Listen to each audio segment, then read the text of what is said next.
Shalom, selamat malam Bapak Ibu Saudara yang dikasihi Tuhan Yesus Kristus. Selamat kita berjumpa kembali dalam renungan pada malam hari ini. Doa dan harapan saya saudara semua ada dalam keadaan yang baik, sehat, penuh sukacita, dan selalu berlimpah berkat Tuhan. Sebelum kita mendengarkan renungan firman Tuhan, mari kita berdoa.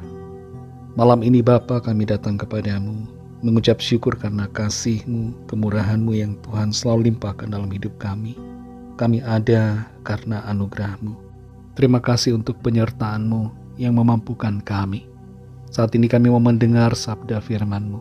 Jamah hati kami untuk mengerti dan taat pada setiap kehendak-Mu. Dalam nama Tuhan Yesus kami berdoa. Haleluya. Amin. Saudara yang dikasihi Tuhan, ayat renungan kita pada saat ini terdapat dalam Injil Matius 24 ayat yang ke-6. Tertulis demikian. Kamu akan mendengar deru perang atau kabar-kabar tentang perang. Namun berawas-awaslah, jangan kamu gelisah, sebab semuanya itu harus terjadi, tetapi itu belum kesudahannya. Saudara yang dikasihi Tuhan, beberapa hari yang lalu, Iran memberikan ancaman untuk melenyapkan Israel dari muka bumi. Ancaman ini begitu diwaspadai sehubungan dengan adanya bom nuklir yang dimiliki oleh Iran. Iran mulai menguji coba bom nuklirnya setelah serangan balasan dari Israel. Rusia juga memberikan ancaman untuk menggunakan nuklir sehubungan dengan keterlibatan negara barat dalam perang di Ukraina. Seandainya senjata nuklir digunakan, maka perang nuklir tidak akan terhindarkan dan kehancuran yang masif akan terjadi di berbagai wilayah negara, baik di Timur Tengah, Eropa, dan Amerika. Dan efek perang ini bisa meluas ke seluruh bumi.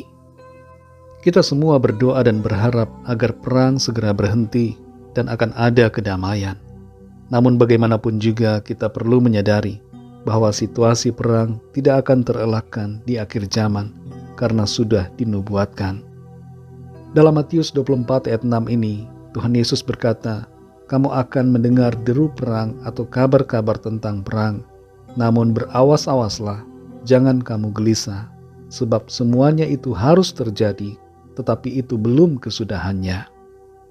Tuhan Yesus menyatakan tentang apa yang akan terjadi di akhir zaman, namun menyertakan pesan agar kita tidak gelisah. Mendengar berita tentang perang dapat menimbulkan kegelisahan dan ketakutan, apalagi kalau kita tinggal di negara atau wilayah yang dekat dengan zona perang. Tapi sekali lagi firman Tuhan mengajar kita untuk tidak takut ataupun gelisah.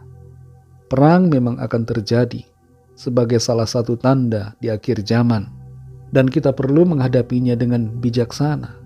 Tidak perlu menjadi takut berlebihan, karena Tuhan sudah menyampaikannya kepada kita. Selain perang, di ayat yang selanjutnya dikatakan bahwa akan ada kelaparan dan gempa bumi.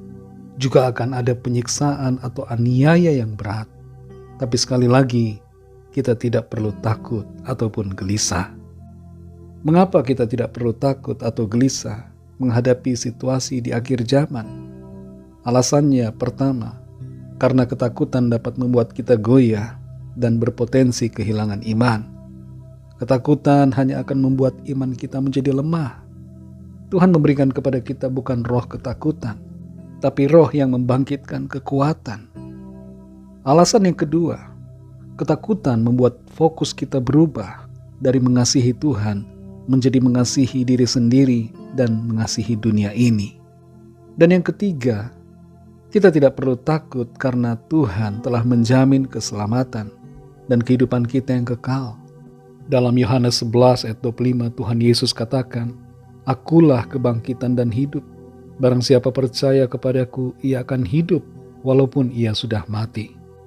Saudara yang dikasihi Tuhan, mari jalani hidup ini dengan hati yang percaya.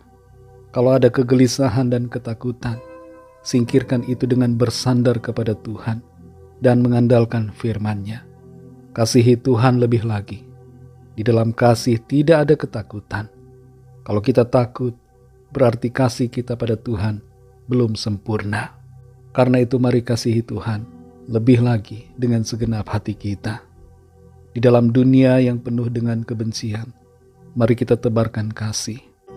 Dalam dunia yang penuh dengan gejolak, peperangan, bencana dan segala hal yang menakutkan, tetap andalkan Tuhan. Miliki damai sejahtera yang dari Roh Kudus di dalam hati kita.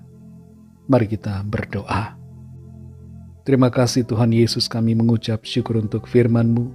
Kami sudah mendengar, kami mengerti.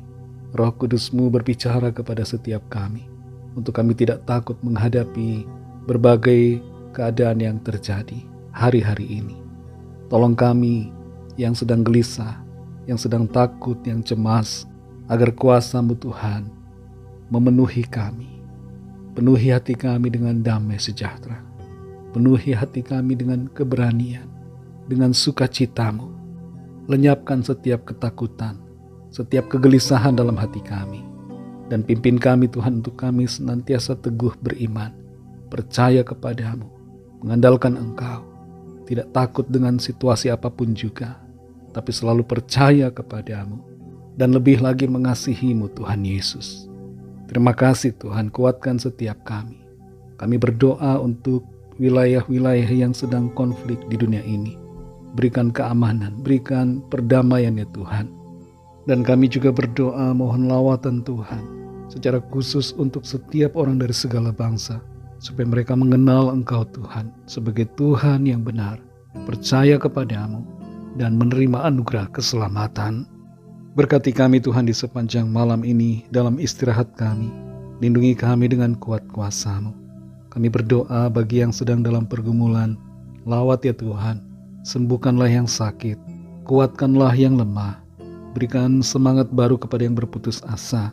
Berikan penghiburan bagi yang sedang berduka. Dan yang sedang dalam masalah persoalan, berikan jalan keluar yang ajaib. Mujizat-Mu Tuhan nyatakan bagi setiap kami. Kami serahkan semua ke dalam tangan kasih-Mu. Hanya dalam nama-Mu yang kudus, nama Tuhan Yesus Kristus, Tuhan dan Juru Selamat kami sudah berdoa dan mengucap syukur. Haleluya. Terimalah berkat Tuhan. Tuhan memberkati engkau dan melindungi engkau. Tuhan menyinari engkau dengan wajah-Nya dan memberikan kasih karunia. Tuhan menghadapkan wajah-Nya kepadamu dan memberikan damai sejahtera. Berkat anugerah dari Bapa Surgawi, kasih karunia dari Tuhan Yesus Kristus, dalam persekutuan dengan Roh Kudus, menyertai kita semua, sekarang ini dan sampai Maranatha, Tuhan Yesus datang kembali, dan bahkan sampai selama-lamanya. Dalam berkat nama Tuhan Yesus Kristus, haleluya, amin. Puji Tuhan, saudara yang dikasihi Tuhan, saya percaya firman Tuhan menjadi berkat dan kekuatan buat saudara semua, dan Roh Kudus akan menolong saudara untuk lebih lagi memahami kebenaran firman Tuhan. Tuhan Yesus memberkati saudara semua. Sampai jumpa dalam renungan yang berikutnya. Haleluya.